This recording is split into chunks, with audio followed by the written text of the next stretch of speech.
40 రోజులకి లాగి చూస్తే ఎరేషన్ కనపడింది. ఆ 40 రోజుల కానీ చూడటం మొదలెట్టానండి. 2 వారాలు వాడేటప్పటికి గ్రోత్ అన్నీ బాగానే ఉన్నాయి. చెరువు దనవ వాడినప్పటికీ 40 రోజులు కౌంట్ వేసానండి. కౌంట్ వేసేటప్పటికి 150 కౌంట్ ఉంది. దనవ వాడానండి. 10 రోజుల నుంచి 12 రోజులు పెట్టాను. 12 రోజులు పెట్టేవాడికి 190 కౌంట్కి వచ్చిందండి. నా పేరు కిరణ్ రాజు, ఏలూరు మండలం, పాణిగి గ్రామం.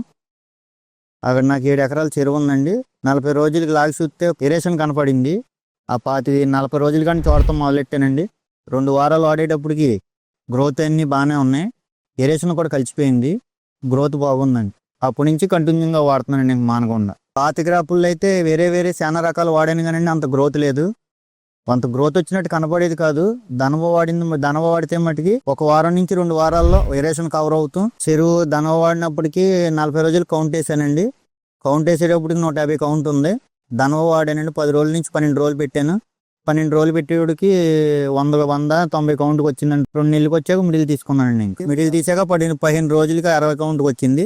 మొత్తం తీసేసానండి చెరువు. అది దనవ వాడిన కాడి నుంచి మోల్టింగ్ బాగా అవుతున్నాయండి. పీస్ కండిషన్ బాగుంటుంది. గ్రోత్ బాగా వచ్చిందండి. ఈ దనవ వాడింది మట్టికి మేము ఇద్దరం వాడామండి. మీకు ఏమన్నా డౌట్లు ఉంటే ఏరియాలో ఉంటాం. మీకు ఏమన్నా డౌట్ వస్తే మమ్మల్ని సంప్రదించండి. మేము చెప్పేది ఏంటంటే మేము వాడాం, ఇది బాగుంది, సైజ్ ఏరేషన్ ఉంటే బాగా పనిచేస్తుంది, గ్రోత్ బాగా వస్తుంది. ఎవరికైతే గ్రోత్ లేదో, ఎవరికైతే ఎరేషన్ ఉందో అలాంటి వాళ్ళకి 10 మందికి చెప్పామండి. అందరికీ కూడా బాగా చూపించింది రిజల్ట్స్. చాలా మంది వాడుతున్నారండి. అది